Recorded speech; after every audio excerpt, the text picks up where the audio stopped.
to this. Ow. Are you okay? I am okay. I am okay. Good. Glad to hear. Oh my god. My thing doesn't want to grip onto this. Okay, hang on. And we're live right now, actually. Yay. Yay. See, what am I doing wrong here? Hold on. It's not snapping properly. Okay. Are we good? I think so. Okay. But is it going to pop out? I don't know. Okay. All right. I think we're okay. But I was trying to do it differently because it was a little backwards Yeah. the last time, and it hasn't done that before. So that's new. Sorry about the technical difficulties. 2025 is the year of technical difficulties so far. And we're talking about the tower, so that makes a lot of sense. Okay. Just because we're talking about the tower does not mean we're inviting the energy of the tower. Exactly. Just kind of wanted to preface that. 'Cause Exactly. We're good in that department. The delightful tower, as I said earlier. For Tarot Delights tonight. Oh, we're looking at the tower. So that's number 16. Which 16 for me is a lucky number. Really? Yeah, I was born on the 16th. Okay. Some major life events have happened. Like I got married July 16th. Nice. And other various Events. events have happened Nice. where like I've moved into a lovely home, or birthings or whatever have happened to me on the Okay. 16th. Well, so, happy 16. yeah. Yeah. So but the tower card is number 16. But 16 is always a lucky number for me. So if it adds up to 7, for instance, because that's my life number, I believe, Okay. or my soul number for numerology. So yeah, if it adds up to 7 or some form of 16, which of course breaks down to 7, Yes. I'm It like, does. yeah, there you go. That's my lucky number. 16 in particular, not 7, because a lot of people say, oh, 7's such a lucky number for me. But I feel like there's numbers within culture and society that we get kind of inundated with. yeah. So, like, 13 is supposed to be unlucky, according to a lot of people in society and different cultures, depending on where you're from. But I've always embraced 13. Like, when I played softball, 13 was always my number. I enjoy, like, I don't know, when I was learning how to count, I think I stopped at 13 a lot. Like, I don't know. It's I'm always done. If it's more than 13, I'm not counting it. Yeah, I don't want it if it's more than 13.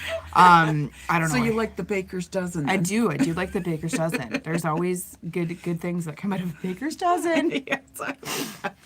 Oh, that's funny. And really, 13 breaks down to 4, Yes, which is stability. which is stability and leveling up in life. Maybe that was like subconsciously, when I was going through stuff that wasn't as stable, like not so much anymore, but like you know how you go through spurts in your life where you're like, this is not as stable as it could be, and then I would lean on the number 13, and then maybe that was me wanting that stability, and then eventually, because I have a long game manifestation. Like, I'm normally good manifesting the long game. Okay. It's the short game I need to work on. Okay.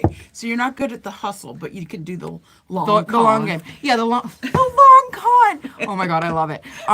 Just as a case in point, I had a friend shortly after I graduated high school drove a Honda Accent. Okay. And I was like, this is a nice little car. Like, nothing fancy. Yeah. Like, Someone gets you from point A to point B, and someone's gonna be like, that was the car that you manifested. I was like, yeah, I didn't want a huge monthly payment. I didn't want, and now it's paid off and it's mine. And I'm just driving. That was my first. Like, I had a car before. There's something to be said for little cars. Yeah, they're good. They get you to point A to point B. She's not as solid as Ruby was. So Ruby was my first car. I want to say she was a Cavalier. Okay. Maybe. Yeah.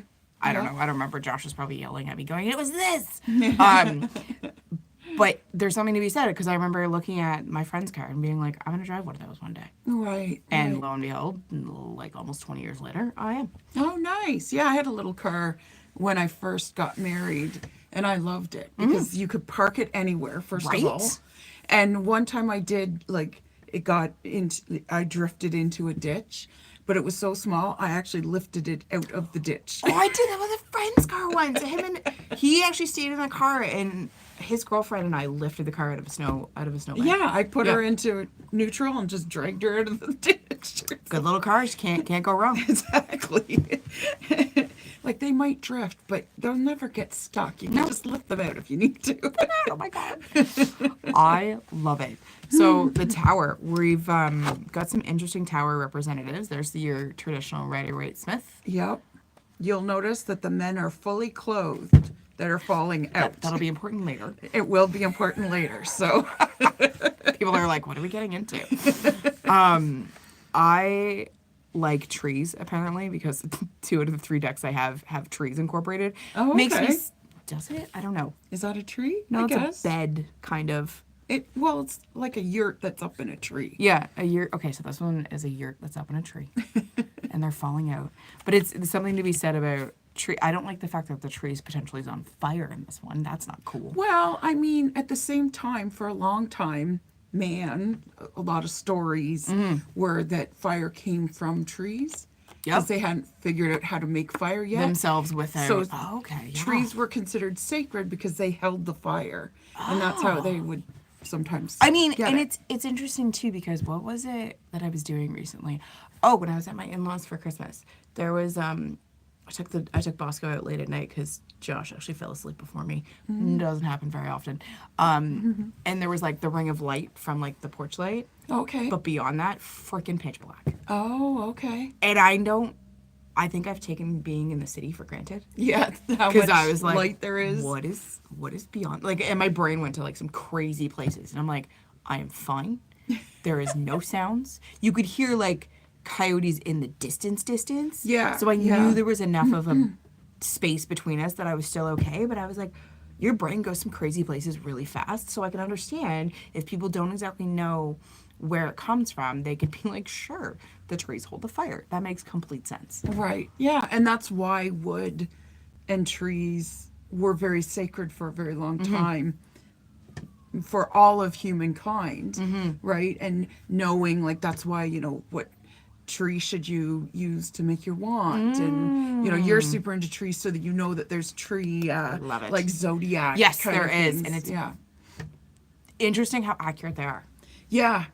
And it's like, so I know a lot of wand lore from fictitious stuff, but that is like, let me delve into more historically based things, and it's Yeah. really interesting. Yeah, and what was I going to say? Yeah, trees, held that, like druids, for instance, really loved trees. The altars or the churches, I guess, of early mankind and of course of druids were, circles of trees. Still are. Still are, exactly. For a lot of people, yeah. Exactly. And knowing, what woods burn and What woods would resist some temperatures anyway. yeah, exactly. Like my grandmother, I'm sure I've told you many times, she knew, like go and get the birch. She would send you out for particular types of wood because she cooked on a wood stove. Okay, so then depending on what burned is what temperature? Yeah. Okay. And how long it'll hold its heat Yeah. and things like that. Like, you didn't cut down oak trees, normally speaking, because it takes them forever to grow, but you did have some hardwoods like maple in there. And that would give you the long, consistent heat, whereas birch would burn fast and heat fast, right? No, that would make sense, right? Because I know when we would go camping, we would start with birch to get Right. fire going. Right. And then you'd move into like the maples to make sure it stays going. Yeah. Yep. Yeah. So it's kind of interesting. I don't have all of Grandma's knowledge, unfortunately. I That's didn't hard. pay as much attention as I probably should have. I think we all have those moments. Like my grandmother tried to teach me how to sew. Love her to pieces. And she has the patience of a saint, but I just wasn't in that space. Right. Yeah. Right. And like with my mom, she had a green thumb. And did I, glean stuff off of her? No, I used to be a plant killer. I'm not so much anymore, but after I found out plants grow better in groups, they like company.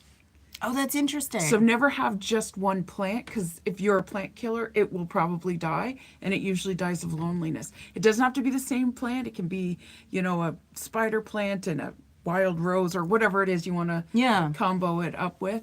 I have a geranium plant that I brought in from my farm 6 years ago. And it's still alive. That's amazing. Yes. Mind you, I am also a self-professed plant killer because anything I've tried to keep alive does it. Yeah, groups of 3. I think it also depends on the house too, because our house is really dry and I can't figure out how to like counterbalance that for the plants. Well, the plants will help get rid of the dryness. Okay. That's the beauty. It's a give. Okay. Kind of relationship. So in the summer, maybe we'll try again.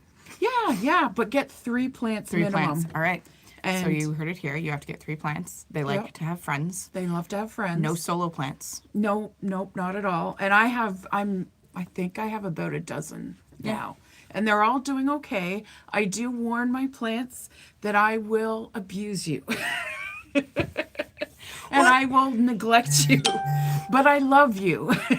We love you. Don't worry. We won't abuse you too much. Yes. Well, I'll try to remember to water you. I struggle with that. Like, I found an app recently, so I'm gonna divert a little bit. You remember the 90s, like the Gigapets and the Tamagotchis, like the little virtual pets you had to take alive? Yes. So people now say, like, if you have a smartwatch and you're like, I gotta get my steps in, gotta close my exercise ring, that's trying to keep us, alive and well. There's an app that if you put goals in and check them off, your little virtual pet will grow. Oh, And okay. it'll go on adventures and They learn. make everything a game. Oh, well, I think Like, I think think of those walking things that are a game. yeah, they those virtual kind of like Yeah, the virtual trips, or like, if you can walk to Greece or whatever. yeah. right? Josh does a bunch of those. He hasn't done one in a while, but I remember which one did he do? Did he do? Was it Lord of the Rings? Oh, okay. Something. Yeah. He did a couple of historical ones, and then I think went on a Lord of the Rings trip. Oh, okay. I need to do the Harry Potter ones. There's a whole bunch of Harry Potter ones. I'll bet there is. Yes. Yeah. Let's go all the way to Hogsmeade first, and then branch out from there. Yeah. But no, and it's actually an ADHD thing. If you gamify things, you're more likely to get it done. That's so weird, because I have done that all my life, where I've made a game out of something and then I get it done faster or whatever, right? And I love embracing the phrase of I get to. Yes, I remember you talking about that, because I know there was I don't even remember what area of my life that I was like, I really don't want to do this. And you were like, but I get to rephrase it and it'll be easier. And she's right. It only took me about a year to figure that out. Yeah. Because I wasn't listening at the time. Well, I mean, it's all the things you don't want to do. Like, for me, I hate cleaning the toilet, but I always remind myself, you get to clean the toilet. And thank God I have indoor plumbing, and I have a toilet that flushes, and, all these good things. It puts you in a state of gratitude. And I think people forget that state of gratitude sometimes, because it definitely does come in handy. I think I do that unconsciously to myself. If I've had a hard day at work, I'm like, I still get to do this. Like, the kids still crack me up 90% of the time. Right. Even on a hard day. Yeah. When you're like, why do I do this job? Yeah. There's those little moments will exist, and you're just like, oh. Yeah. Even though you're taller than me, you're still cute. Yeah. And it's like, you see the worth in it. Yeah. And that's also, like I said, it brings out that gratitude. And gratitude is, of course, a forced shift into the place you need to be in for manifesting. Not for manifesting. Sorry, I'm wrong. For receiving what you want to manifest. Because we're often facing the opposite direction. Well, and I find it really interesting because, like, I look back at how negative I was, like, 15, 20 years ago, and I'm like, I wasted so much time. So much time. Yeah, absolutely. Oh, yeah, for sure. But then you have to, swipe left, as the kids say. And Yes. And it does, you have to start small, right? Like, you just have to start, like, with one, if you have really, I have really high negative self-talk. So if I'm doing something that I've never done before, I'm like, why am I doing this? I'm not going to be any good at it.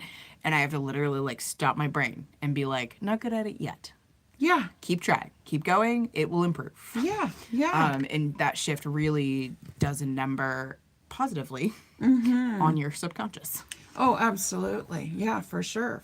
And that totally brings the Tower card Back into focus. Because a lot of people have a really negative reaction to the Tower. I mean, There's a lot going on. There is a lot going on. It's a tower exploding, and there's a crown falling off of it, and in the traditional one, and there's two guys falling out of a tower. It looks like doom and gloom because there's usually lightning involved in some way. So That's a nice dark one. it is. Mine's so the Like crown that looks like a Beetlejuice thing. yeah, the crown looks like a top of the roof falling off, and I honestly didn't see the people for a minute, but there are people kind of falling right here because I was like interested by the bats. This is done by the artwork is done by Abigail Larson, and the deck is the Darkwoods Tarot written by Sasha Graham, and those two, the combination of those two wonderful people are absolutely phenomenal. They're collaborating again, and I don't know when the deck's going to be out, but it's like, so I'm not a big vampire person, but it's a vampire deck, and that deck will be in my collection. Oh yeah, Because absolutely. it's the art that gets it for me all the time. But I found it really interesting that it's kind of like a darker take, because this one doesn't have like a security net where, which is funny because this is also a Sasha Graham deck, but different artist. They kind of have like a little bit of a safety net here. Oh, So I find that interesting. that's cool. Same card, different interpretations. Because like, okay, so the little book that comes with the traditional one. Little white books, those the are little fun. white books, it says misery, distress, ruin, adversity, calamity, disgrace, deception. So like it goes super negative. But these are old school thoughts for the tower card. And yes, I mean, some people are like experiencing a tower year. But the tower is actually paradoxically one of the hope cards, because it's sort of like Kali the goddess. It burns things away from you. So it burns what that no longer serves you. Exactly. Okay, I was wondering where you're going with that, because I'm like, hold on. Yeah, because it's things that are out of your control. Life throws curveballs at you all the time.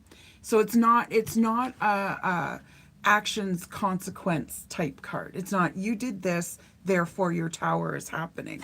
It's more out of left field kind of. This is happening, and there's not much you can do about it. You just kind of ride it out. Yeah. Okay. So it's sort of like, maybe a car accident that's not your fault. Yep. A death.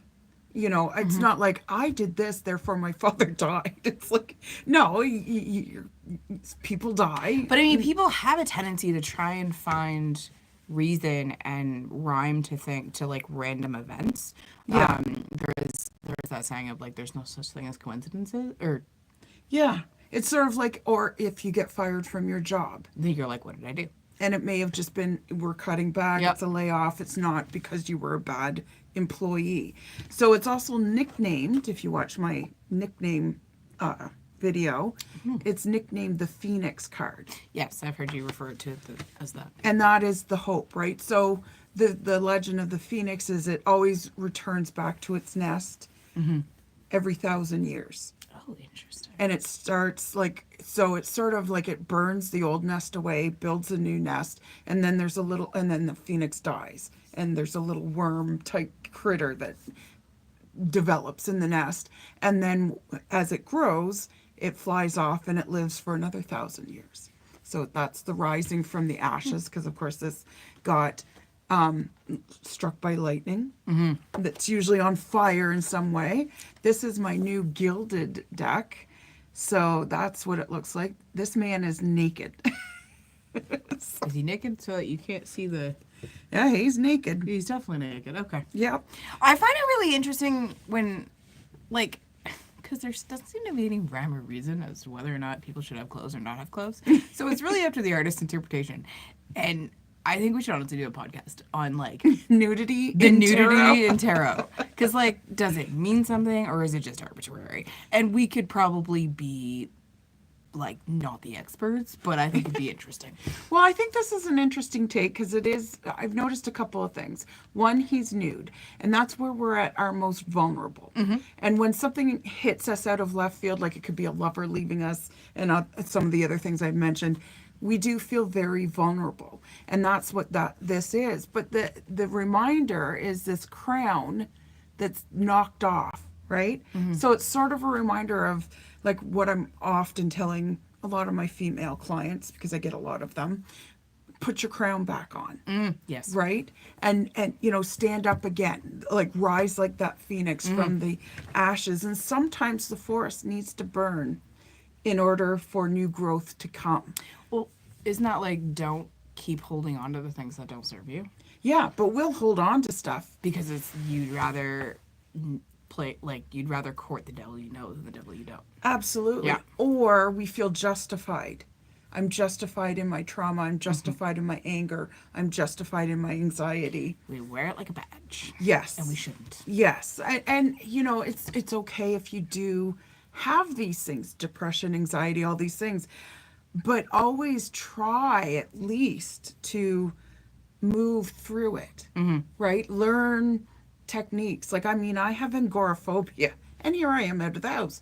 So, like I've told you many times, COVID did not do me any favors as far as I was concerned. COVID, yeah, no. Like, it was great to be locked down, and I get why we were and everything, but I started enjoying the lockdown a little too much, to the point where I actually did baby step my way out to the car, and I had to go through all those things I once had to go through.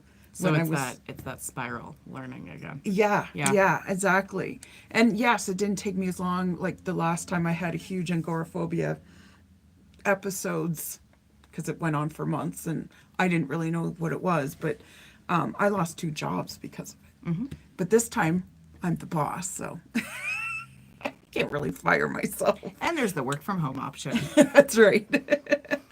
But it didn't take me as long because I recognized what it was. Yeah. And I was gentle with myself, and you kind of, again, it comes to that inner monologue.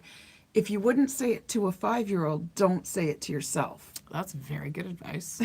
And so I had to talk to little Rhonda inside and say, it's okay.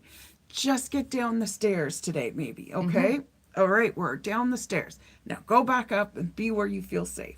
And then the next day we'd go out the door. Well, it's baby steps, right? Like, you can do so many, you can do hard things. Yes. You can do so many things if you're willing to give yourself that grace of like, let's do baby steps today. And if that's just going down the stairs or even one step.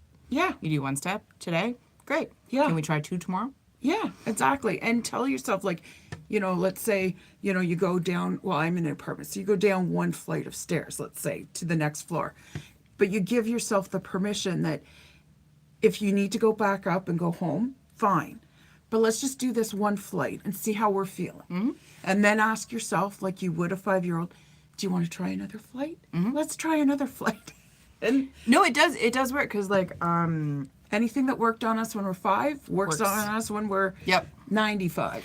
I would attest to that too, because I'm trying to remember. Well, part of the reason why I got into concert photography was because I couldn't be in the crowd, but I loved live music. Oh, okay. So if I had a purpose, and that's another reason why I work at a concert venue, because I have a purpose. So I'm able to go into the crowds. Like if we get called for something and have to go into like general admission, which is usually the floor of the venue, I used to lose my mind, like mentally. Right. Before I started working there. And now that I'm like, you know what, it's my job, I got to deal with it. And then like, so that fear is like only me when I'm not working.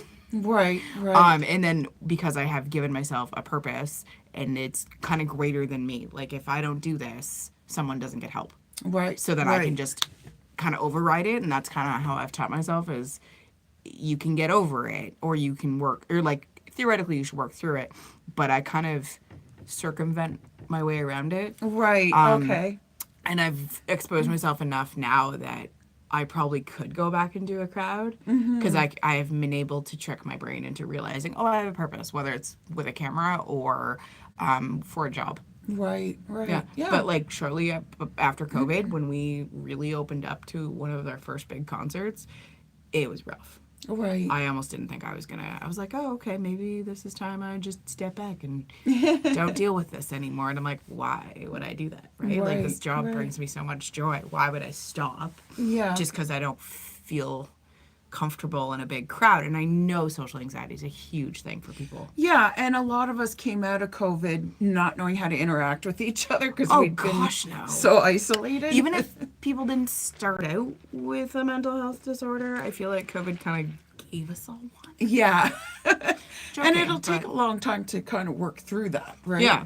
No, 100%. And especially if you're not self-aware or you're not like aware of some of the skills that you already possess just by growing up, like self-regulation and things like that, like things they innately teach you in school or you get innately taught by your parents and you don't realize it until later when things have shifted and you're like, oh, maybe that was something I could use. Or even self-awareness comes a lot of the times when we slow down and sit with our emotion, Which we don't do very often. which we don't do very often, especially the quote unquote negative ones, right? Well, and yeah, because I think we see so we're guilty, and by we, I mean, I can say this about myself. I'm not speaking for anyone else.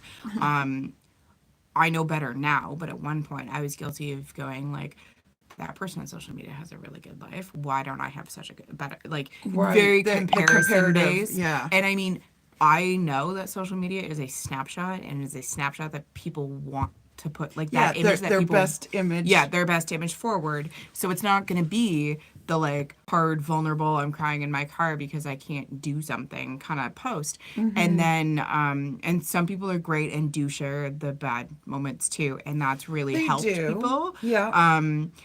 But I feel like you almost have to be aware and be like, okay, don't compare yourself. Because you don't know the battle they're facing and they don't know the battle that you're facing. Yeah. 100%. Absolutely. Yeah. So, I mean, the beauty of the Tower card, too, is yes, it's out of left field. Yes, it's going to be harsh. But none of the foundations are rocked in any of these cards. Oh, yeah, you're right. Your foundation is still there. So this is truly stuff that is being stripped off of you because you've held too tight to it. Sort of like I jokingly say cancer is the best thing that ever happened to me because it forced me into a 180 because I was going down a bad path and I wouldn't have been happy with myself.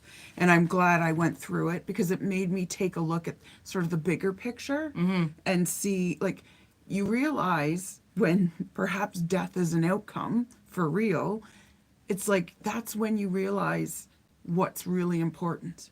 Well, and it shouldn't take cancer for us to realize that. No, Or something tragic. No, it doesn't. But it does sometimes. It does. Because then people are like, oh, I live forever. And but like really, tomorrow's never really given to us. Guaranteed. Like every morning now when I wake up, the first thing I always do is I smile. Because I'm on the right side of the grass, as a neighbor of mine would say. I love that saying. And that neighbor just passed away. Oh. I know. I felt bad because every time I go into my apartment building, he's always right there. And I'm always like, hey. Yeah, that's hard. And I just found out he passed away because I noticed for the last week or so that his lights haven't been on and his curtains are fully closed. I'm like, what's going on? Like, he's usually Around and up and walk. Yeah. So I asked one of my neighbors and they said, yeah, he passed. So, I mean, he was up there. So, you know, good it's life. But good life. But, and I mean, nevertheless- we can't stay forever. No, but he is, like, it's weird how you don't realize how much of a spot they fill Until they're gone. until they're gone. I have a few people like that. I had an older couple I lived with during college. Oh, okay. And I swear, like, I was going to invite them to my wedding, but we lost track of each other. And I couldn't find them, and I still haven't.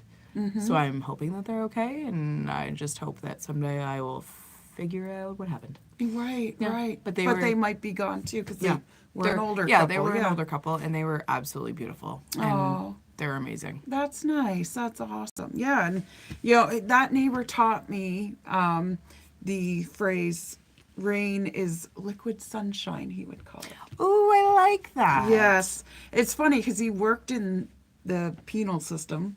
He was a corrections officer, I believe. That's a retired. Hard job. That's a hard job. But he had such a positive outlook. You have to. Yeah, yeah. You're getting, well, like, I've talked to a couple like retired correctional people. The ones that don't end up being retired, I think they end up jumping out for various other reasons. Yeah, yeah. It's a hard job, but Very hard, the yeah. people who are in there are there for a reason, and they know what they're doing. And I mean, you get the bad apples in any profession, but Yeah. the ones I have met have been absolutely lovely. Yeah, yeah. I have a couple of clients that are correctional officers. And yeah, they're great. I mean, I guess you have to have a certain personality that where, you have to work with criminals. Now, yes, they've paid their debt to society, but a lot of times they come out and they're prejudged because of these things. So this is, as a correctional officer, you're the one that helps them, reintegrate into society Yep. as a productive member of it, and a lot of criminals come from very hard backgrounds. Yeah, You know? I not confidentially breaking stories, but I would hear some stories, and I'm just like, I Yeah. work with kids because I don't want to work with correct. You're inmates. hoping to stop it at the Yeah. source. But then it's funny because and I don't say this lightly because I don't want to like self-prophesize for kids, but there's been Yeah. about 2 kids that I'm like, Oh yeah. we're gonna end up seeing I don't them. even work in the school system. I met a couple of kids that's like, that's a future serial killer right there. Yeah, there's been a couple, and I'm like, really? You're gonna make these choices at this age? I don't want to see you when you're older. Yeah, exactly. I've actually heard of people like who have kept, like, not identifying names, but like maybe initials, and they're like, I do it purposely to see if they end up in the news. And I was like, that's a little harsh. Yeah. Oh my gosh. It's like, oh my goodness, you're supposed to be guiding them, not being like, okay, I'll make a note on this one. As I said, it hasn't been a lot of them, but there's been like 2 in my like 6 or 7 years of working with children. Oh, that's too funny. Oh my But goodness. know that when a tower card shows up in a spread, again, it's usually not a consequence-based type of moment in your life. It doesn't mean it can't be, and it doesn't mean like maybe you've painted yourself into a corner and I would here's say what it's the warning before you paint yourself into a Yeah, corner, right? yeah. Like there's that wake up call of like, hey, yeah, maybe we shouldn't continue down this road. exactly. Let's see what the cards around it have to say. Like, Yeah. I mean, Major Arcanas are major life moments for a reason, but I think there is some hope in the Tower card. Yeah. And I think it gets a bad rap. Did we do an episode on like cards that get a bad rap already? The scary cards, I think we did in October. Oh yeah, because of the scary spooky, card. Okay, scary. yeah. Because I think you could totally do a whole other kind of like, because they're scary in some senses, but there's also ones that get like misinterpreted. Mm-hmm. So you could probably subtract the scary ones and still find some that get misinterpreted. Like, And the old school, I call it old school version, like of looking at the tarot cards, are very doom and gloom. Yes. A Yep. lot of the card, it's sort of like the charlatan who wants to tell you you're Yep. cursed and then sells you the snake oil potion, or yeah, whatever that it is. will lift it, kind of thing. they still exist because Facebook's a thing. Yeah, they do still Sorry. exist. So don't be afraid to question your tarot reader and, get to know them a little bit. That's part of the reason we do this. So Yeah. that people get to know us as tarot readers and that we don't have snake oil. I do have the cupboard of darkness behind me now. Ooh, but those are fun. They're a little like, and it's funny too because she keeps adding to it. And I'm like, oh, what have you added this week? So it's got some interesting stuff. And it's funny because I had a client in and she was looking at some of my stuff and she was like, oh, there's hex bags back there. She's like, oh, hex bag. I don't want that. She was like, I'm a white witch, just a white witch. I'm like, okay, first of all, no one's black or white. Right, very gray. Very gray, or, you bounce back and forth between the two. And a witch that can't hex can't heal. I haven't met anyone I've wanted to hex yet. Oh, I've met a few people. I'm still- But I'm kind of letting karma Yeah. sort it out. It's kind of one of those, if karma doesn't come in 10 years, then I'll consider it. Yeah, or it's like I want to be going to the other side knowing I didn't try to invoke what I perceived as justice. Yeah, I think that's a whole other kettle of fish, if you want to say that words. There's a lot of things about the metaphysical that get a bad rap because of what people used to do, or like the kind of money grubbing, not money grubbing, but like money stealing charlatans. Oh yeah, but that's not in the mystical world No. per se. That's But at the just same the snake oil, like you But said. they have to be knowing that that's gonna mess up their karmatic stuff, and then Well, they don't believe in it to begin with. okay, that's true. A lot of the See, I times, do. right? So I'm like, don't screw with stuff. Like, Yeah, exactly. And I get it. Like, we have prisons for a reason, because there are people 100%. that do bad things that need to be removed from society. So one, so they don't harm others. And normally you get a like 3 strikes you're out. Like for most things. Yes, yeah. There are some like things up there that you're like, yeah, too bad. You're one and done. Yeah. And I agree with, like, yes, you know, punishment is probably a good thing. I'm glad we don't do punishment in the same way we once did. As you know, I'm a big medieval, eye for an eye kind of thing. Yep. And I love medieval history, but it was a very harsh time. The thing was that the last podcast you were telling me? Oh my gosh. What it meant to be drawn and quartered Yeah. for real. Yeah. Nope. But at the same time, you know, like, I'm not for criminal punishment. Corporal punishment? No, or capital punishment. Capital punishment. There we go. Capital punishment. Criminal punishment. Yes, if you do a crime, serve the time. But at the same time, I always feel like the justice system is great, but it's not perfect. No. Well, we're humans, right? We're flawed. And so, we'll like, make mistakes. every system we have in place, though good intentions, is not perfect. Is not perfect, is corruptible, Oh, 100%. You know? 100%.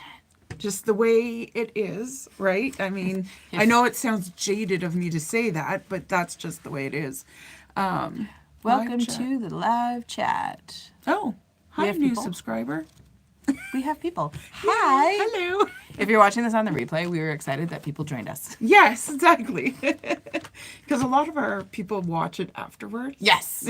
So Yes. it's all Well, good. But anyways, I was saying about capital punishment, that we're not infallible as human beings. Yep. So I really feel like I don't care what the person has done. He could have killed, and I just say he because most serial killers are he's, let's face it.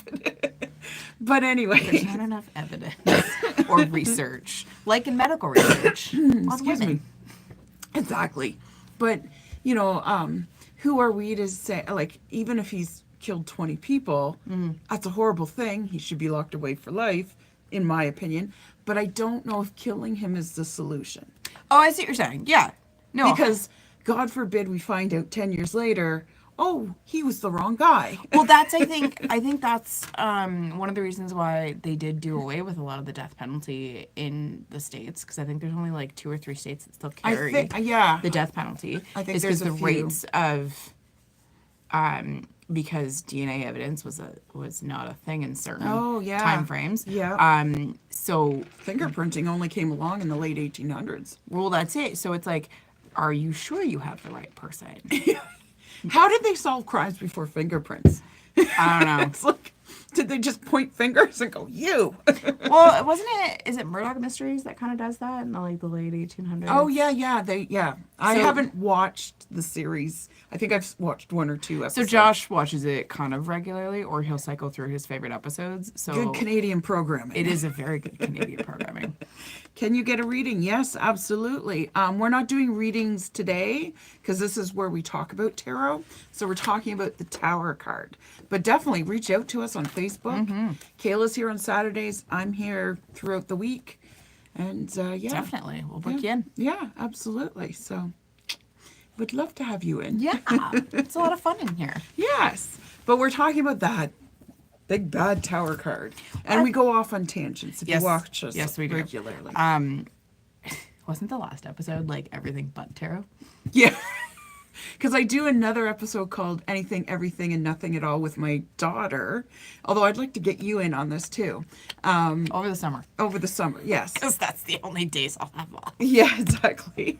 So I do that one with my daughter. So we just talk about shit that we want to talk about. I love the fact that you guys are getting into Reddit stories because I follow a girl on YouTube, or she ends up on Facebook or whatever, and she's freaking hilarious when she reads and or reacts to different stories. Oh, our Halloween ones were hilarious because we were coming up with some really good costumes. That was awesome. Would you guys do like a costume per episode for the entire month of?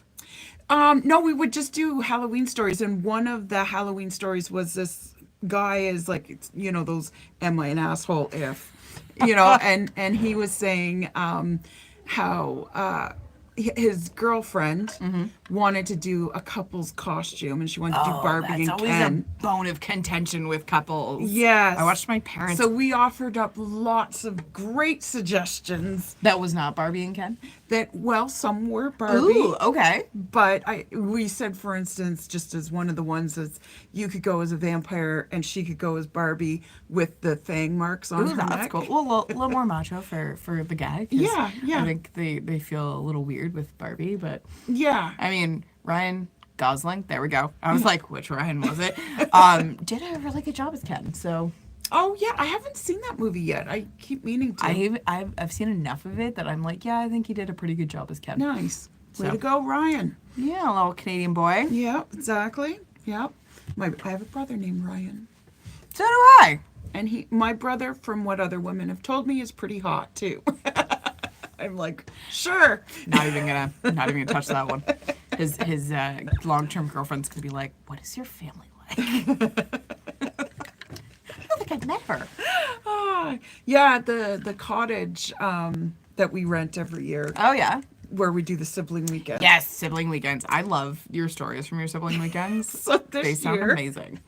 my brother Ryan had this art project thing he wanted to do. So he bought us all T-shirts. Okay. And what we did is we put paint on our... Oh yes, you did that. You guys did that. Oh, that's awesome. Yes. So each sibling was a different color, and y'all like hugged each other. all and- hugged each other. Oh, that's we started so with me, great. so I hugged up top. And by the time we got to John Michael, my youngest brother, he's cupping the bums of all of us.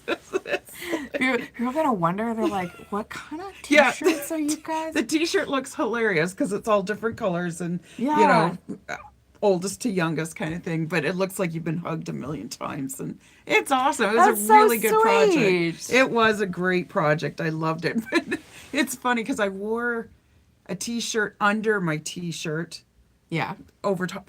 And I didn't think about the paint seeping through. Oh. And it was acrylic paint. And I said, oh, well, it'll just wash off. And Ryan had to remind me, no, I put something in it so it wouldn't wash off. Oh no. But it's all good. It's gone. I mean, that just means every time you look at that T-shirt, you're gonna be like, "This is what we So I did." have one T-shirt that accidentally has some handprints because it seeped through, but Yeah. it didn't seep all the way through. And then I have one that has the full All the handprints. handprints. That's cute. But it was funny. We were having to place each other's hands and tell each other, okay, put it here, put it there.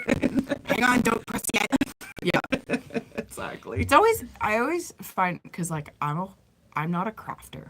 Like I'm more of a wordsmith, so it's like when I have to craft, it's like my brain goes into like double gear of like, is this gonna work? Do I have enough supplies?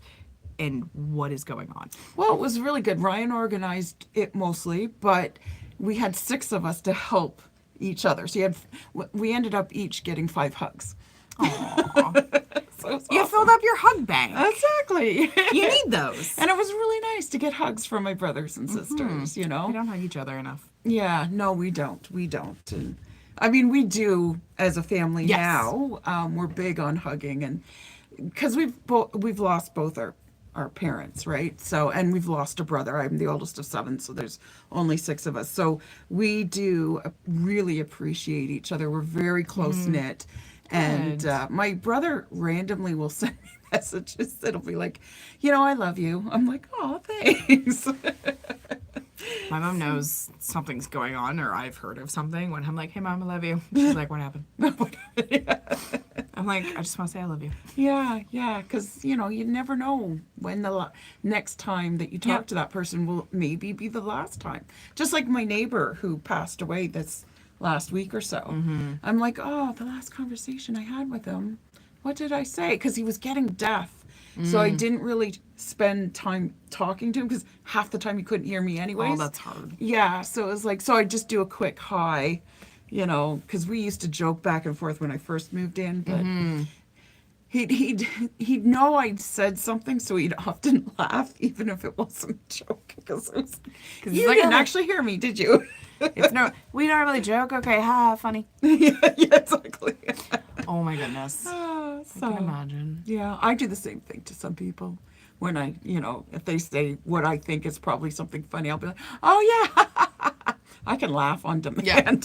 See, I have to be careful with the kids because they'll say something and I'm like, no, pass it by me again. And if I still, because they mumble, and I get really yes. close and I'm like, try again. They're like, oh my God. And I'm like, no, I can't say yes to you unless I know exactly Yeah, what you yeah, absolutely. Because God forbid it's something I'm not supposed to say yes to and you're just going to take Slide it that and run. in. Exactly. She said yes. Yeah. Meanwhile, I'm like, no, I didn't.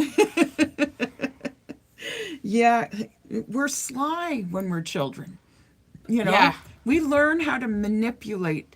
And they say that's one of the first skills as humans that we learn. We learn how to manipulate. Well, you kind of have to for like the sake of survival, Oh, yeah. Yeah, absolutely. which is interesting because then does everyone know how to manipulate? Yeah. Like, I 'cause know my was, dog looks super cute, and I was like, I don't want to leave you. Well, I was just reading about fairy tales. You know, I Yeah. love the history of fairy tales. And Hansel and Gretel, that story is relatively new compared to other fairy tales. Interesting. Because they can trace back some fairy tales to like the 4th century kind of thing. Just with where it's been recorded? Yeah. Okay. Yeah. So Hansel and Gretel came in after one of the big famines happened in Europe. Okay. So there was a lot of rain. Crops were destroyed and rotting. So it got to the point, and I remember reading this in another book too, that to make bread was really hard. Like even kings were having a hard time getting bread. Oh. And for everyday people, they didn't have the same kind of bread as the king had. They had very, you know, hockey puck like bread. It was very dense. But people, bakers were starting to put shaved wood chips in to the bread Oh. because they didn't have the flour. So they were, you know, making flour out of wood chips. And yeah, Interesting. I mean, talk about your fiber, right? I was gonna say, how do I not remember reading this somewhere? So it became a bit of a trend, not in the modern day sense, but it did happen where parents were leaving children, they'd walk them out in the middle of the woods and just leave them there because They didn't have enough. they didn't have enough and people were starving to death on a regular, like even without children. And not to say children are, but you know, it's the It's another evil mouth to feed. yeah, and, exactly. So yeah, Wow. and like the original Hansel and Gretel house, you know, the gingerbread house they come across is mostly bread, because it was such Yes. a well, it's a basic need, right? So I think that would make sense that it's traveled and changed throughout the course of history because like what would people want during that time? They would want bread. yeah. Where nowadays kids want candy. That's why. But also too, bread was a staple. That was the one thing you always could count on.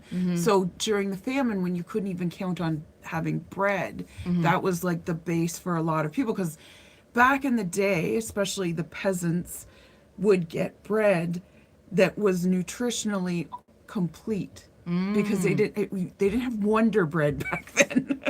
it's true.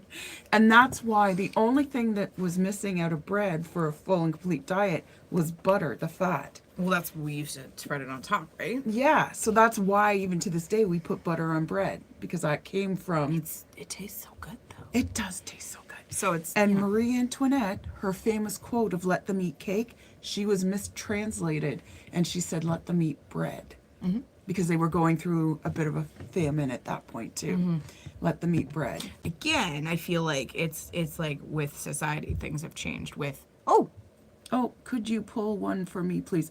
This is not a live reading. We're talking about Tarot Delights. We're talking about the tarot card. So it's more of a tarot study that we do. yeah. And we go on all these lovely tangents. So we just went on a tangent about Hansel and Gretel and bread. Yep. So yeah, so you can check out our playlist. We talk about each of the major arcana.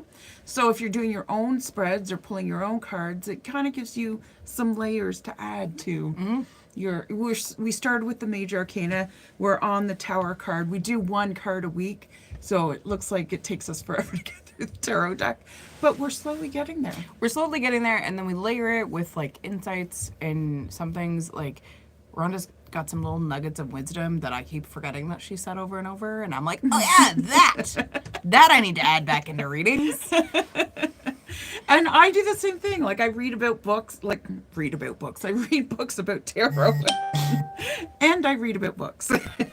And then, like, was it you I was telling? I think it was last week. I was saying sometimes I'll randomly open one of my tarot books. Yeah. Because I've got the Meditations of Tarot, which goes really deep on tarot. Is that the same as the one, like the yellow, like the magician on the front of the cover, but it's different?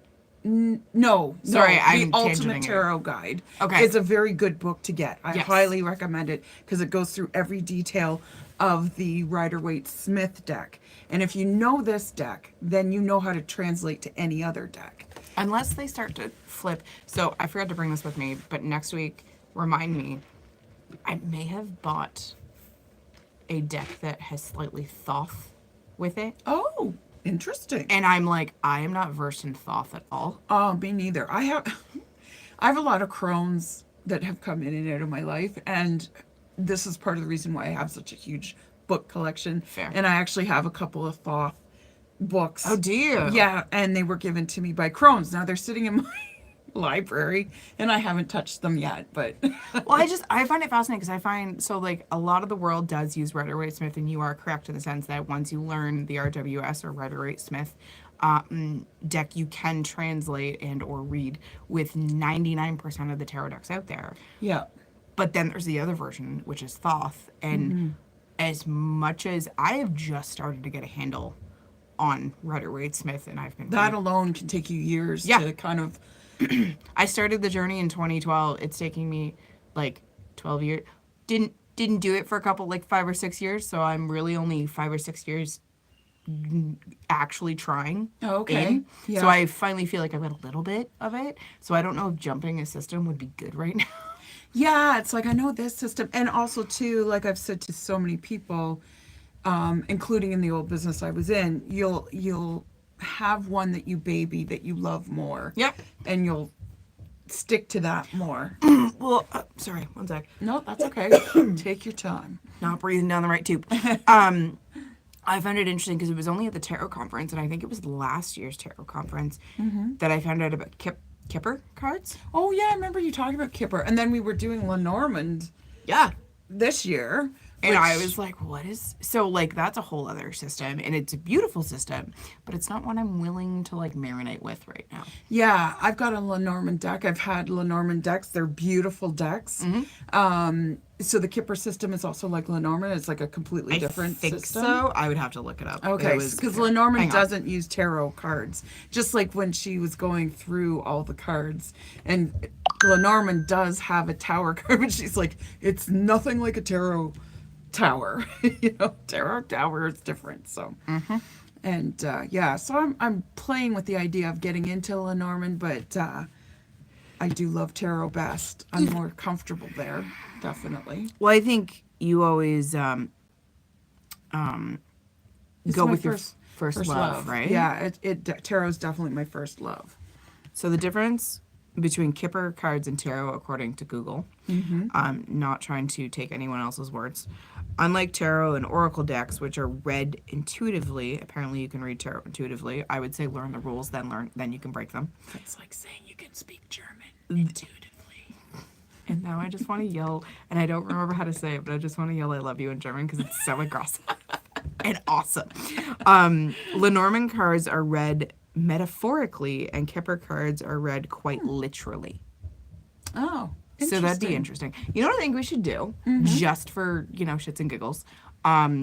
We should have, like, traditional Rider-Waite-Smith, a Lenormand deck, and a Kipper deck. Oh, And just talk yeah. for one of the episodes. Yeah. Just out of... Because, like, I would love to see the differences, and I actually... When I read the guidebook, because the deck that originally got us on this tangent, was it's a monochrome deck that looks sketched, but I don't know if it's photographed or not. And I was excited because I was like, oh, this is an interesting kind of deck that I can still remember, like Rider-Waite-Smith. Oh no, it's a mix of Thoth and RWS. So I'm like, well, that's gonna stay on the shelf for a while because Yeah. I don't know Thoth. That's quite a cocktail. Yes. So we'll see how that goes, but I will definitely bring it in. I'll show it to you. If anyone has any like tips and tricks to learn Thoth quickly and don't confuse the heck out of me, I'm up for it. There you go. There you go. Oh goodness. Yeah. I mean, I love tarot. Now what's deemed a tarot master. So Yeah. I've been doing it professionally for a very long time. I started dabbling around 18. Nice. So, yeah. I would say I dabbled and started my 20s. Right. And then, oh, then that means I've been at it for like 15 years. Yeah, I don't want to say how long I've been at it. It's been a very long time. But I left it alone for a good chunk of Oh, time. yeah. By dabbling, I mean, like, I would get it out every once in a while, knew nothing of what I was doing. No, and then you kind of just play with it, and then you're like, maybe later. And then, And then you you'd put it be back. like, there's 78 cards I have to memorize. Are you crazy? Yeah. I think if I like, put it this way, on the list of things I want to learn in the metaphysical world, Thoth is not on the top 5. No, exactly. I mean, I'm still trying to master astrology. There, I feel I know a lot of basics. Mm-hmm. There's many that are levels above me. Oh, for 100% sure. Yeah. But I find it really interesting because then, depending on how you learn it and then what you take from it, you can kind of incorporate your own little take on things. Oh, yeah. And it's really interesting to hear because like a friend of mine's into astrology a lot more than I am. Mm-hmm. And I'm like, okay, why is this way? Right. And then she'll go off on a tangent. I'm like, oh, okay, I learned something today. Yeah. I have a friend of mine, Riley, who's into astrology, and she's the one that actually introduced me to some new concepts as well. Ooh, that's fun. And this was like even before COVID. This was about 10 years ago, I think. I'm like, I didn't even know that was there. That's very cool. So I find it interesting that, like, I don't want to call them muggles.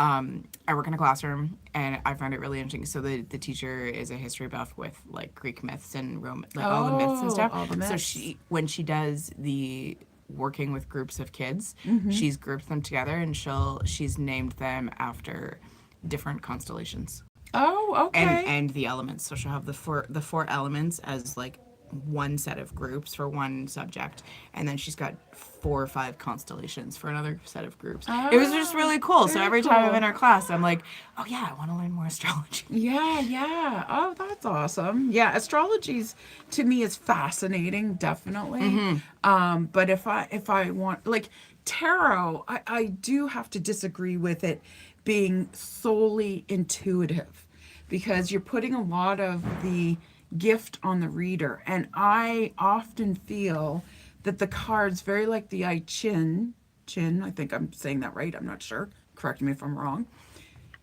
feeds off your biofeedback.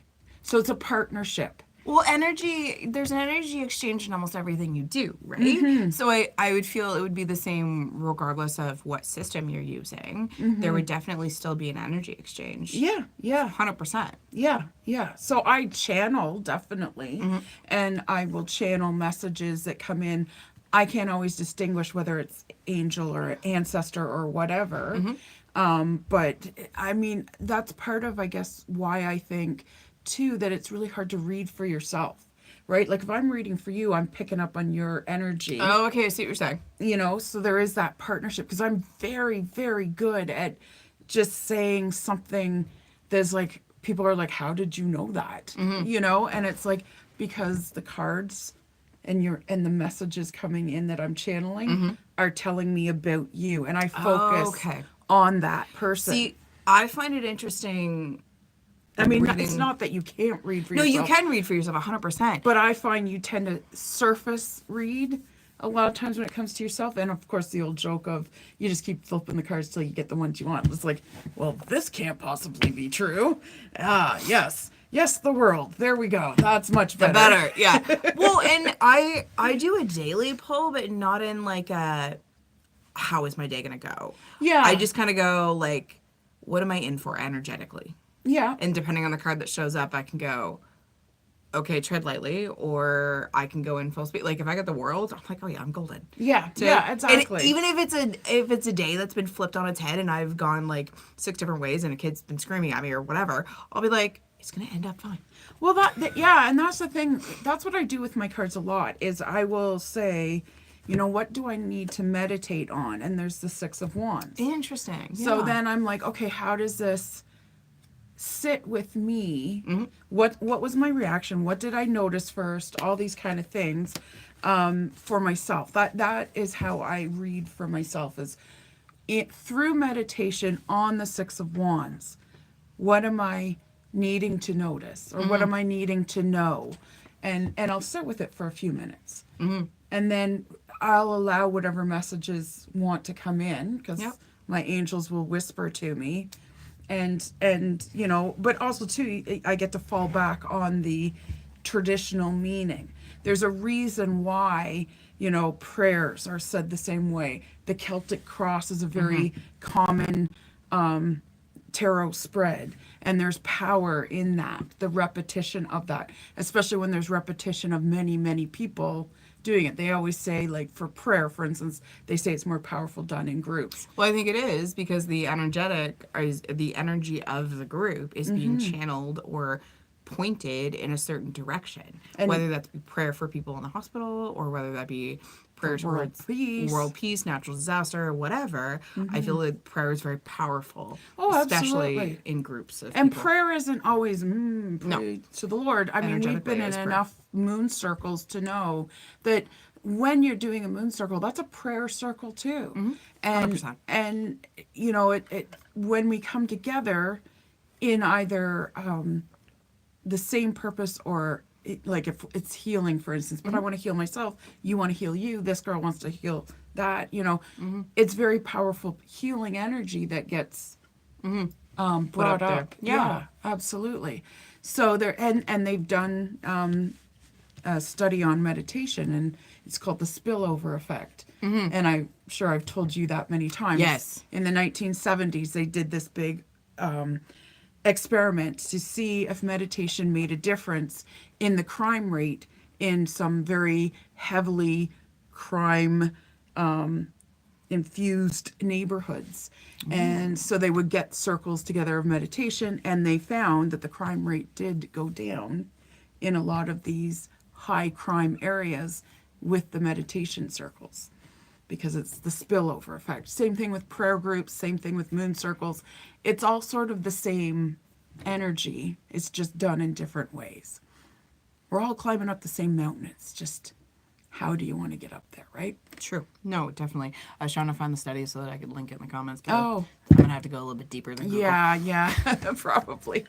But I love, like, I'm a psych grad, so, like, I love when things kind of coexist together, and how you can really marry both the way tarot, like, people get, not influenced by tarot, but, like, you can, because tarot is a tool, right? Yeah. So, but it's meant to invoke an emotion or a reaction, or have some kind of influence, because they used it in psychology for many years I call them do. Yeah. I call them conversation starters. And they're often conversations that are hard to have, whether it's with other people or with yourself. well, it's also a way to break the ice, right? You could, and a tarot, when you get a The tarot, tower card really breaks the ice. when you get a tarot reading, I also find it really interesting too, because, and I'm talking years and years and years and years and years ago, when I say they still use something related to tarot and in psychology, I can attest to that, because I don't know what she was. I think she was just trying to start conversations. So she was like, "All right, let's do a color theory test," and so it was like an oracle deck of colors. Oh, It was okay. literally a color deck. Yeah. And There's been a lot of study on color therapy. yep, color therapy. And then she was just, I think, but like, it was a new dynamic for me. So she was trying to figure out, she's like, okay, what do you feel when you see this color? What does it make you think of when you, so like, yes, it's a little hippy dippy psychology, but it worked It really works. well. McDonald's has used it. 100%. 100%. I mean, why do you think you eat faster at McDonald's? Because they want you in and out, and that's why they started with orange and red, because those are colors, A, that make you hungry, and B, make you eat faster. Well, and there's a lot of red used in a lot of fast food restaurants. Like Wendy's has red in it, Swiss Chalet has red in it, McDonald's is the main one that has red in it. Those are the ones I can think of off the top of my head. Yeah, it's the red, orange, and yellow Dynamic. dynamic. It those also are- is your lower chakras. Yes, that is too. So like, but there's also, I was gonna say, those are your base kind of colors too. Like, not your color wheel bases. Yeah, yeah. Don't quote me on that. Let's get Catherine in here for that. Yeah. one. Yes. She's the artist. Exactly. Yeah, there you go. But definitely, there's something to be said about the power of the cards as a tool. Yeah, absolutely. It's a tool, it's a conversation starter.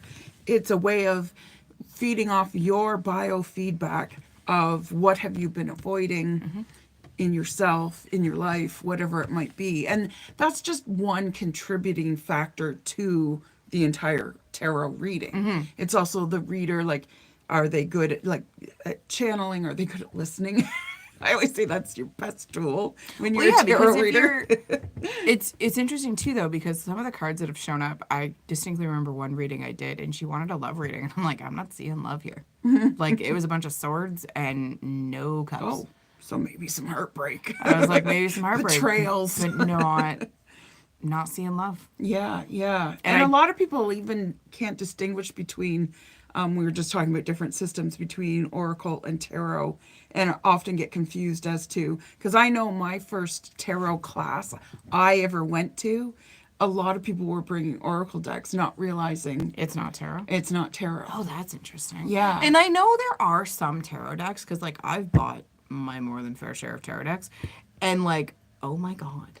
Right. Some of them are labeled as tarot decks, and so are not. Yes, yes. Like, oh and my I goodness. don't mind some deviations, and that's the reason why you want to learn what the 78 cards are. And people always ask me, the biggest question is, should I know the reversed?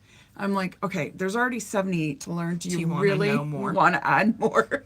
And also, too, that is part of where the intuition comes in, of knowing if, like, the reversed means the opposite, right? So if it's the world reversed, it's not a good world for you right now, right?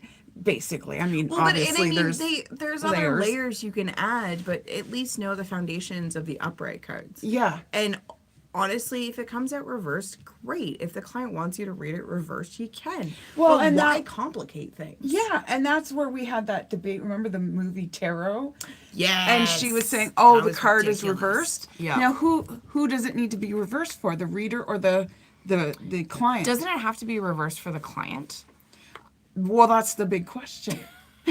We can't even answer it because Because it's like, if I'm looking at it and it's reversed for me, I'm the reader. So if I'm seeing it, I'm like, well, this came out reversed. yeah. But it's for me, not for the client. Or is it the other way around?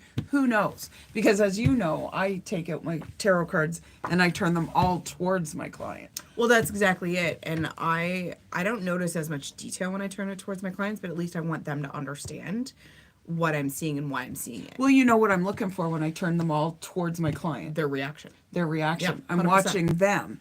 And it's hard to get a reaction off an upside down picture. Yeah.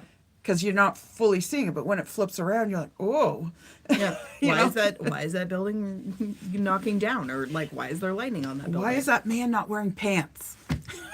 At least some boxer briefs or something. Come on. Was it? Oh, it's this deck. So this deck has been on my list since before Christmas, and I finally, someone was like, I Very found cool it for deck. $15. And I was like, ooh, can I still get it for $15? No, they had jumped the price back up. Oh. But it wasn't too bad. So that's why I pulled the buy trigger thing on it. Yeah. And it was interesting because you were talking about like the people that should have closed didn't, and the people that shouldn't have closed did. Yeah. I don't know. I mean, It's I gonna don't be- care one way or the other, but there's a lot of bare-chested men Yeah. in that deck, which is fine. And does that affect How? how people read things? Yeah. Like if you're going, ooh, that's a good looking man. Ooh, that's a good looking man the whole time. Maybe that's your love reading one. Who knows? Oh, maybe. But then your tower card, which is Which is this one. They're which is- clothed. they're fully clothed. It's like, okay. So that means you're not supposed to focus on the people. Yeah. Exactly. You're just supposed to focus on the fact that they're falling. Something bad has happened. But I like in yours, they don't have clothes on. And as you were saying, they're more vulnerable in that state. And it could also attest to your querent being in that vulnerable state when that card comes out. I don't know. It depends. I think what I love about tarot is there's a lot of things that are, if you just pull a singular card, you only get half the message. Yeah. You almost need either at least a 3-card reading to see what else is on either side of this, or like you said, the Celtic cross Yeah. is very popular, but some sort of clarifier. Yeah, clarifier. What else is happening here? Yeah. You know, because like, and a lot of cards will bring gifts or messages. Oh my gosh, that's my favorite. I know. I get so excited when that happens, and not a lot of readers do that. No. Yeah, Everyone. it's So one thing I teach in my course. You do teach that. And I remember I read for a client and they're like, I've been to readings before. I know what to expect. And I was like, okay, gifts, have fun. And she's like, what do you do it? Yeah. I was like, this card brings, you have a message. So this card, you get an extra card. And she's like, I was like, Again, it's like a game. We were just talking about how people with ADHD tend to make games out of things, or they do it better if there's a game element to it. Well, it levels up that, like, the monotony of chores. So, like, I will gamify certain chores that I absolutely hate doing. Right. And it'll actually get them done faster. So what's the toilet bowl cleaning game? Well, for me, I just cleaned my toilet bowl this morning. I was wondering why that was on your brain. It's a new app that I have that, like, it's like so I had mentioned earlier, like, it's like the smartwatches are keeping us alive, but for us millennials, grew up in the 90s kids, we had these little electronic pets. Oh, the Tamagotchis. Tamagotchis Yes. and the Giga Pets or whatever. I remember having to babysit a couple of those. Yeah, my mom never again. She was like, I'll do it for one night, and she, like, lost it. I know. One time the kids left them because they couldn't bring them to school or something. Yeah. So I was terrified of killing their little pet. So I was on it all day, like, oh my God. And then I'm like, why am I doing this? It was very stressful. It was, because until you figured out, like, how it'll do by itself, and whether or not it'll, like, because if it goes to the bathroom and you don't clean it up in a certain amount of time, then it gets sick, and then you have to send it to the hospital, and If you don't feed it, then it, like, starts to get dizzy and fall over, and it's like, oh my God. And then, so that brought me to, there's an app that I have that you can, like, create goals for yourself. So, like, I do Reiki twice a day so that I don't forget to, like, send myself a little bit of Reiki. So that helps with my, like, mood stabilization. And then, like you said, goals and laundry and tasks that I find really monotony boring and will not complete unless I do something to gamify it. I get points, and then if you get a maximum of 20 points a day, it'll give you, like, crystals to spend for, like, different clothes and furniture in their virtual house. Oh, so it's like, it's a whole thing. Right. And then, like, a friend of mine has it. So we visit each other. Oh, We give each other, like, virtual high fives. Oh, like you could in The Sims, you could go to each other's houses. Yeah. Yeah, that's And then great. you, like, learn about them when you send them off on an adventure and they explore where they live. You learn about them. Oh, So they'll be like, that's we cool. found music today, and this is what we think about this. And I was like, Very, very cool. Yeah, so it's a whole, like, virtual... I understand I'm totally gamifying my life, but if that's what I need to do to get chores done. Yeah, 100%. Hey, whatever works, right? Yep, And like 100%. I said earlier, what works on us when we're 5 works on us when we're, We 95. forget that, though. Yeah. Oh, yeah. We really do, because Yep. I didn't learn that until going to college. I'm like, why am I not studying? And then I remember I had to, like, behavioral program. That was our first assignment, to learn how to do it. Was to do it to ourselves. So I used to Right. go to the gym or dance or something to, like, increase my exercise, which would make me focus more than I would study. Oh, okay. Yeah. Very nice. Very nice. Yes, moving the body is important. I was moving it a lot because we had our annual inspection for our apartments. Yes. But I didn't know this. They just randomly will pick out different apartments. They don't do every apartment in the building. Oh, see, I think ours does that. So I cleaned for nothing. for nothing. But at least it's done. It is done. I'm very, very happy. I keep walking into rooms going, oh, look at this. It's all organized and clean. Well, So it was just for me, but that's okay. yeah, but at least it's done. And it looks Exactly. pretty. And it looks pretty. And everything's organized. Like my craft room is organized. My library is organized. My vanity room is organized. Like everything's hung up. All the socks are where they're supposed to be. Oh, that is so exciting. It is. It's awesome. And now I have a clean tub and a clean toilet too. So, because my husband, I said, you're in charge of the bathroom. You can, because it's hard sometimes for me to do the tub, right? Yeah. Didn't do it. He did in his mind. Not up to par. He knows how to tidy. He does not know how to clean. Fair. 2 different activities. Yep. He tidied 100%. it. He did not clean it. I'm not sure he even knows where the toilet brush is. Like I came in, I'm like, okay. And I didn't want to knock him, like. Yeah, like, hey, you've just spent some time and energy. Yeah, and I didn't want to But you go missed the in mark. and go, what the fuck, man? Like We love you, he's- Mark. Yeah, he's never finished even a sweeping job. The kids joke about that.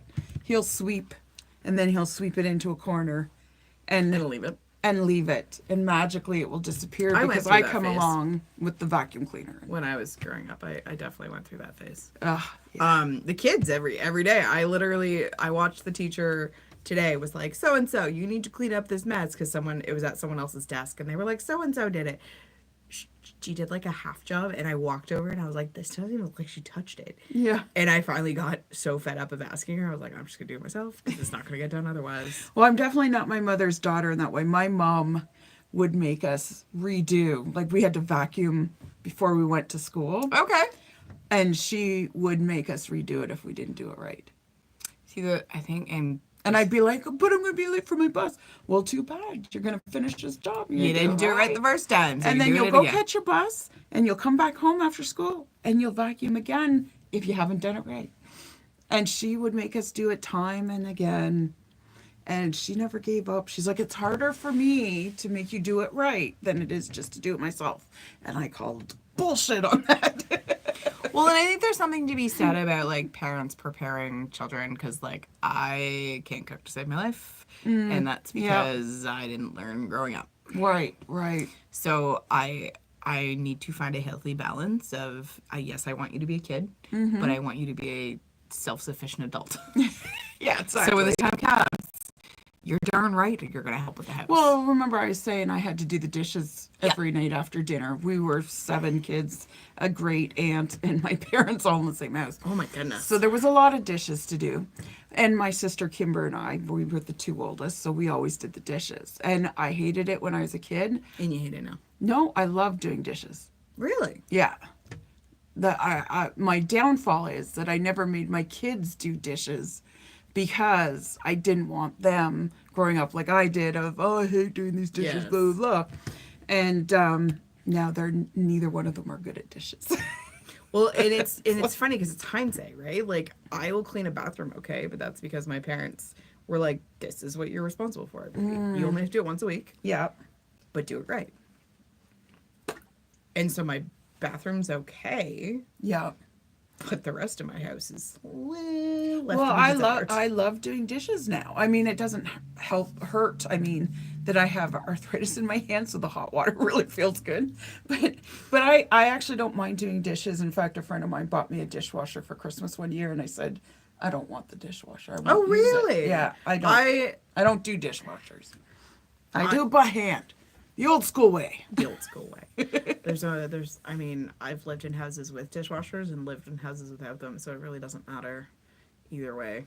Yeah, I've had a couple houses with dishwashers, and there was one in one of the houses, and we did use it on a regular at that point. But I also had a lot to do that time when I was there.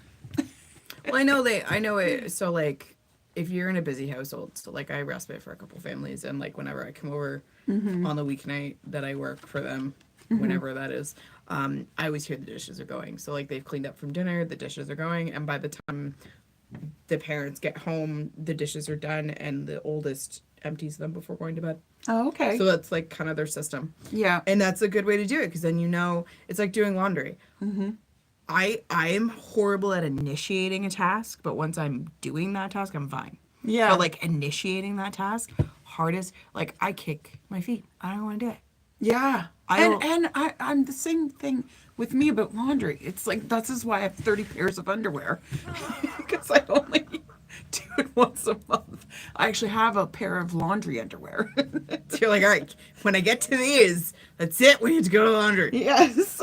And it takes I dread doing laundry. I don't know why. But because But once I'm going at it, You it's guys- stressful for me the whole time. But the way you guys do laundry isn't the same way, like, if it was in your if it was in your unit, you would do That laundry would be differently, yes, right? that's true. Yeah, I do have to, go down to the laundry room, which isn't a bad thing. I mean, one advantage of apartment living is you can do two, maybe get away with depends on the day and the time, 3 loads all at once. Oh, if you were home in the middle of the day, you would 100% do that. Yeah, exactly. If you were on the weekend, could forget. Yeah, I don't even approach the laundry room on the weekend. No, But no. I remember yeah, and I having usually shared pick laundry. a weekday Yeah. that I do it, and then I'll just do 2 or 3 loads at the same time. Yeah. And do you And- guys have the industrial dryers?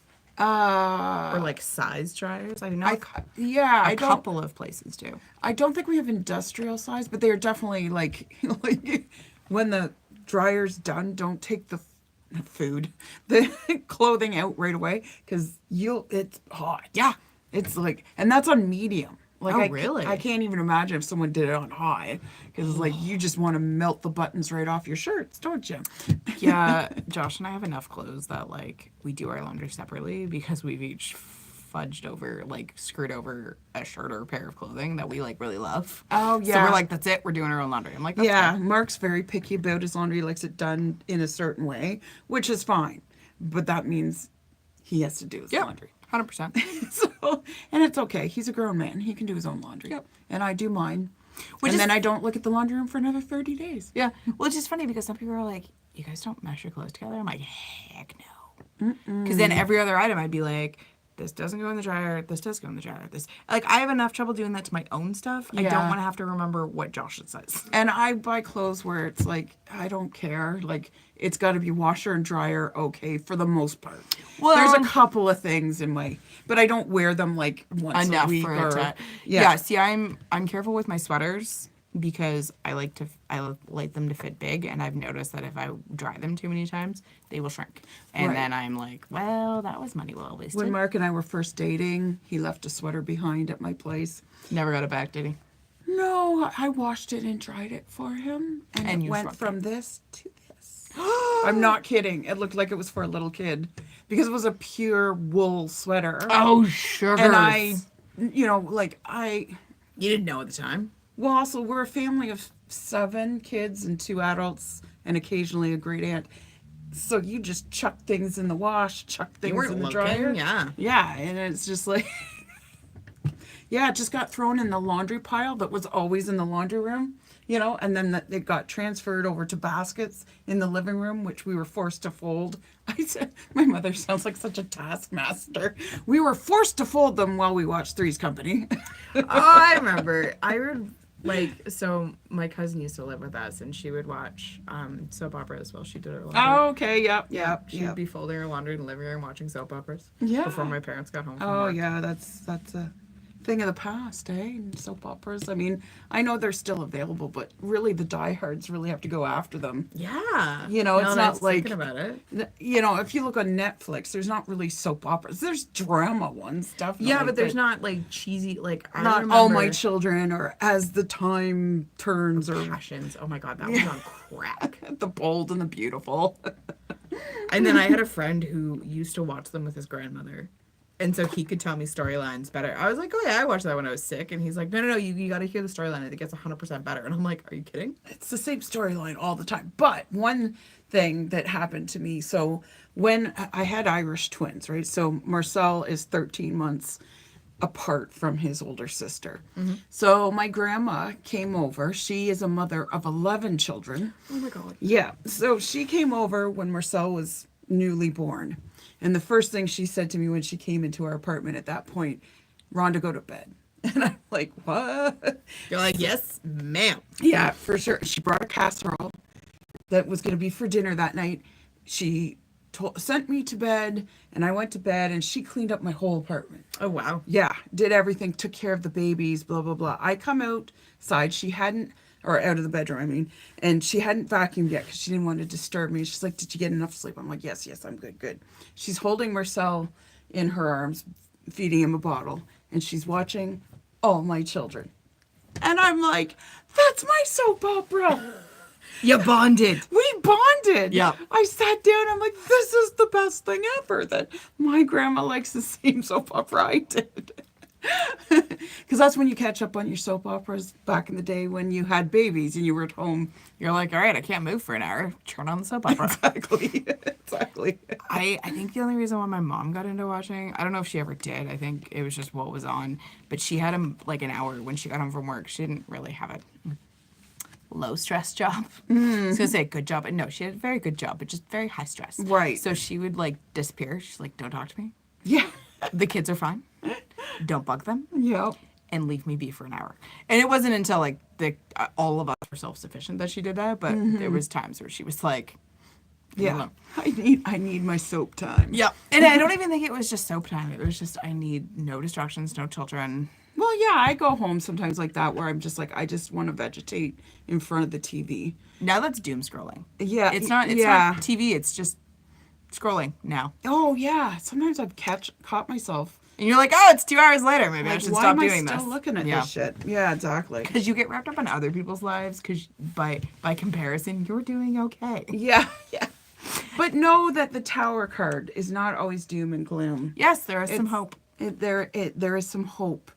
Yes, you have to go through some hard times probably. But I've often done it where clients get the Tower card and I say, well, now you know it's coming. So how has it changed? And we'll pull another card. Well, and I find that that's really interesting too because you've always prefaced this and I've worked this into my readings too, is that a tarot reading is everything at a certain point. Yeah, as And you now- sit right now. As you sit right now and as you know, and now that you know this is coming, you can do things to change it. Yeah, like maybe tarot's saying you're going to go left and this is gloom and doom, but now you can try to go right or center or whatever. I often use the analogy of if someone comes to me with the question of, am I going to become an alcoholic?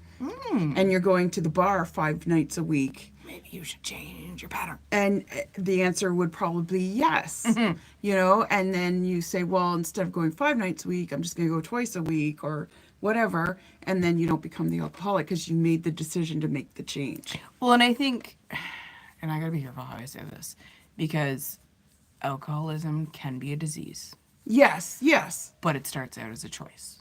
It starts out as a choice. Yeah, you can, like I said earlier, you can paint yourself into a corner where you don't have much of a choice because of all the little choices That you've made leading that up you've to made. that. Yeah. And I think that can be said by more than just, we were just using the example of alcoholism right there. But that Yeah. can be said about like shopping or relationships or choices you make with money or like a lot of things. If you are cognizant. And I'm not here to victim blame No, or no, no, to no, no, blame no, no, no, anybody. no.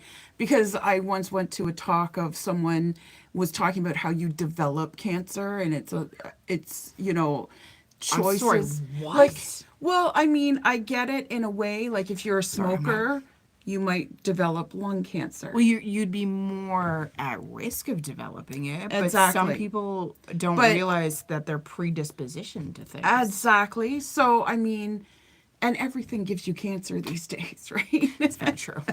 We live in a very processed society. Yes. It's And that's just the if truth. you look at the sun, you'll develop cancer. You know, if you enjoy a sunny day by the beach, you'll develop cancer. Like it's just everything you do, right? And But even if you put sunscreen on, the chemicals in the sunscreen could give you the something. higher the SPF, the higher the chemicals. I used to teach sun safety. Oh, okay.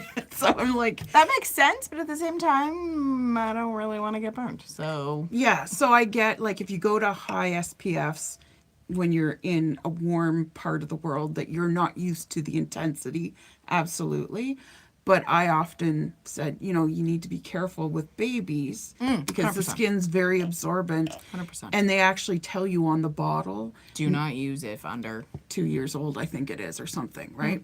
But you can't send your baby out without something. without something. But you could put a 15 on and that doesn't have as much chemical. Or you could use zinc oxide, which is the white stuff lifeguards have on their nose. That's actually a physical barrier.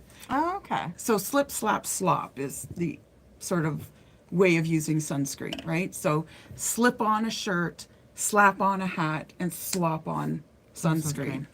And you need to use way more than you think. Yeah, and I think we don't apply it enough. Like, if you've ever been in the water and come out, you need to reapply. And even then, it's only at a half-life. because you haven't. The only way to get it off your skin is soap and water. So, Okay. so if you go in the water, yes, it's depleted, but putting on another like SPF 30 does not mean you're back at SPF 30. Okay, because you're now mixing it with, because like there's still water in your skin even though you've dried off. Mm-hmm. I get it. And you're supposed to put it on 15 to 20 minutes before you even expose yourself to sun.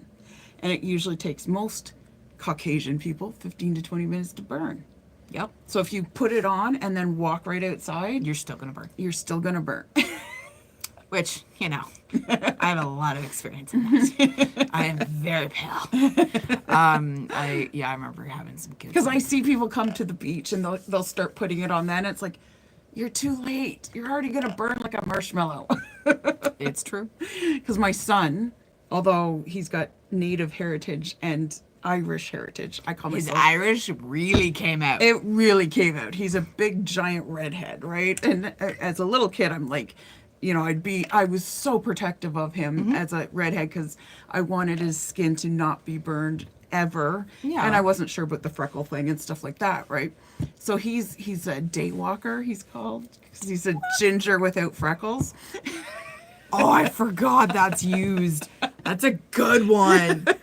See, I'm not a ginger. But I was so- all about putting the sunscreen on yep. because I'm like, marshmallows burn, so you got to put the sunscreen Yep. on. I'm actually really hopeful that my children will have red hair. Oh, yeah? Josh has red hair in his family. Oh, nice. And yeah. I have like elements depending on like how sunny it is. So They I'm say like, it's a recessed "Please." gene, but in my family, it seems to be a Dominant. dominant. Which is interesting. So I feel like if we go on a tangent about genes, we'll be here for another half an hour. Yeah, probably.